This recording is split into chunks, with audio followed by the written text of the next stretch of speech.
A wanted felon is on the loose after escaping police custody in an alleged kidnapping case. And guess what? He's accused now, less than 2 months later, of trying to kidnap the same woman again. With authorities still searching for Quinntel Bagley, we got to break down how and why this happened with prison consultant Justin Paperny. Welcome to Sidebar, presented by Law&Crime. I'm Jesse Weber. Okay, I'm going to tell you this story with the caveat that this is a rapidly developing one, okay? So we're going to go to Grove City, Ohio, where police are still on the lookout for a sex offender who escaped police custody. Now, he was accused of kidnapping his ex-girlfriend not once, but twice. Yeah. So back on June 13th, Grove City police get a report that a woman has gone missing, and they come to suspect that 38-year-old Quinntel Bagley kidnapped her from her home. Now, her car was abandoned, but they end up finding this woman at a gas station hours later. They arrest Bagley, but this is where the story takes a turn. After he is treated for his injuries at a medical center, he is escorted to a police cruiser, handcuffed behind his back, when he manages to yank himself away from an officer's grip, runs away in a parking lot, and escapes to a nearby woods. Police indicate later on that he breaks into a home using an unlocked second-floor window, steals a car at knife point from a woman and her kids, and then drives away. Again, no one can find him. And then last week, out of all things, police get a report that Mr. Bagley tried to kidnap the same woman again, allegedly took her from her home, drove her to Columbus, but then she was the one who was able to escape from him. Yes, she escaped unharmed, contacted police. She reportedly told authorities that Bagley was wearing dark clothing, he was wearing a mask, and he is wanted on charges of aggravated burglary, aggravated robbery, failure to comply, parole violation for kidnapping, failure to register as a sex offender. Police say he is 6 foot, 212 pounds, with black hair, brown eyes. He is considered armed and dangerous.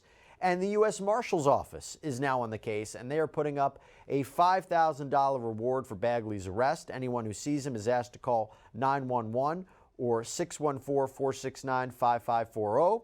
Grove City Mayor Richard Stage also announced a $5,000 reward for information leading up to Bagley's arrest, so you have $10,000 in total.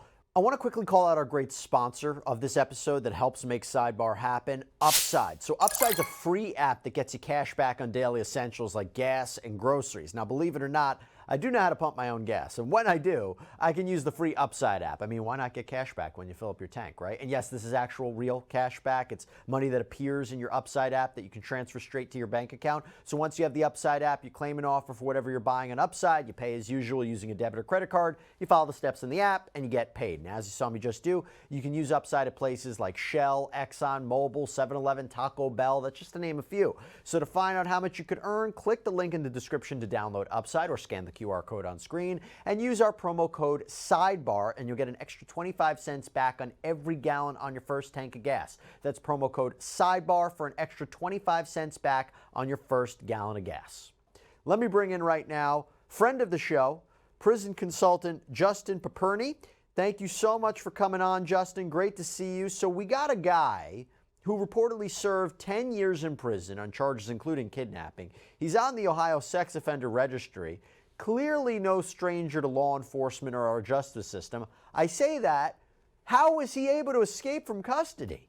Well, the immediate thought is the 10-year sentence did very little to correct him and prepare him for the toughest part for so many people coming home from prison. And he gave very little thought to the victims because he continues to victimize people, have such empathy for this woman who had the emotional, physical pain of getting victimized. And now 24 hours a day, I'm sure she fears, is he coming? What's happening? I read they put some security outside the home, but still the pain that she continues to feel is tragic. And I empathize with her. Also, I've got to address, there are some jobs, in my humble opinion, that should be zero tolerance. When you have a sex offender who's violating parole, who is at risk of running, who continues to break the law, it is all hands on deck to ensure this person cannot escape. So the person or the people that allowed him to flee, there should be consequences because it's continuing to wreak havoc in the communities add great law. It's expensive to track this guy down and allocate resources to try to find him. There needs to be consequences for letting him get away.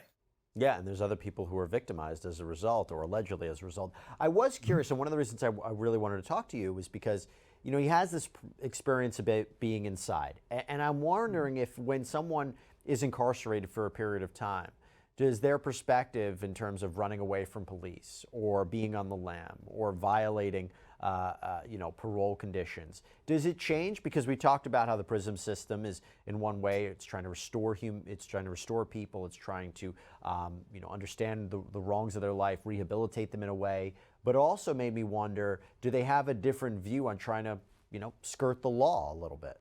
The longer someone is exposed to corrections, the less likely they are to function in the modern world. So if you go to prison, federal or state, with little resources, see very little value in educating yourself and associate with people who continue to embrace this criminal lifestyle, you're simply going to release to a whole new set of problems. So if I were a betting man, and if I looked at how he served his 10-year sentence, it most likely was not built around developing values, skills, growing your network. It was, I'm going to get out, probably continue to live a criminal lifestyle, and there's a very high likelihood, based on recidivism rates, that he was going to return. I would tell him, once they find him, he's still looking at 10, 20, 25 years in prison based on what he's done.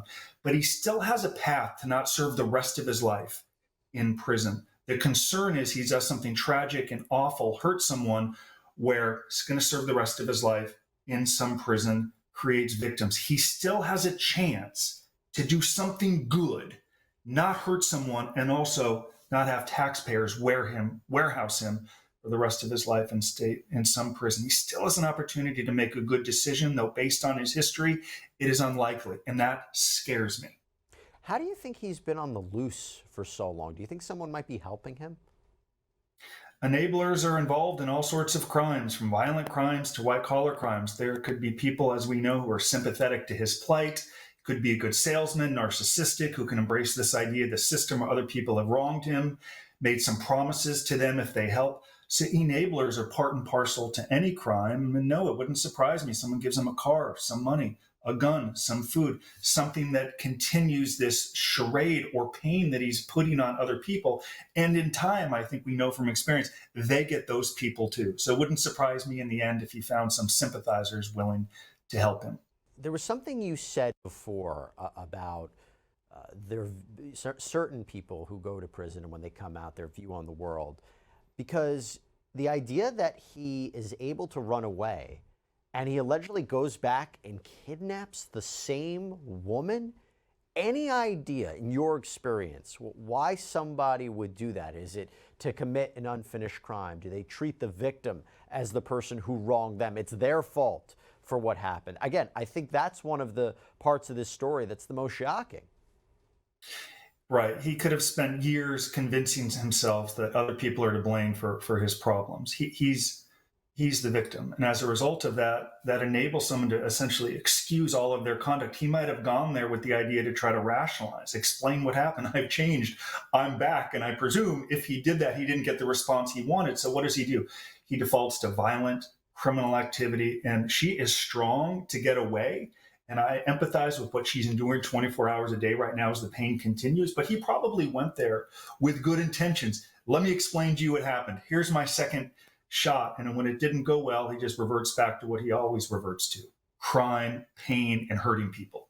But to be clear, when somebody is convicted and they're incarcerated, if they get out, do they end up, and we talk about these recidivism rates, do they end up committing crimes that are very similar to what they were originally charged and convicted for? Or is there an escalation? Is it something else? Because, again, I find that interesting, considering what he was accused of doing and what he is accused of doing a second time. They tend to revert back to what they know best, committing similar crimes. So if it's burglary, if it's extortion, if it's kidnapping, if it's sex offenses, and if they haven't been corrected in prison, they're going to revert back to what they know and to what they're most comfortable with. And he also had an inkling of what the potential sanction or sentence could be, because even with that 10-year federal state sentence that he had, there were some charges, I read, rape, and some other charges were reduced they got that 10-year sentence. So some people actually calculate what could happen here if I commit and get caught for this crime. Could it be 10 years? Could it be 20 years? There are some people that are that calculating. But in my experience, they revert back to what they know best, the type of crimes they were committing. And by the way, just generally speaking, how often do we see people escaping from law enforcement, escaping from prison? Does it happen more than we know?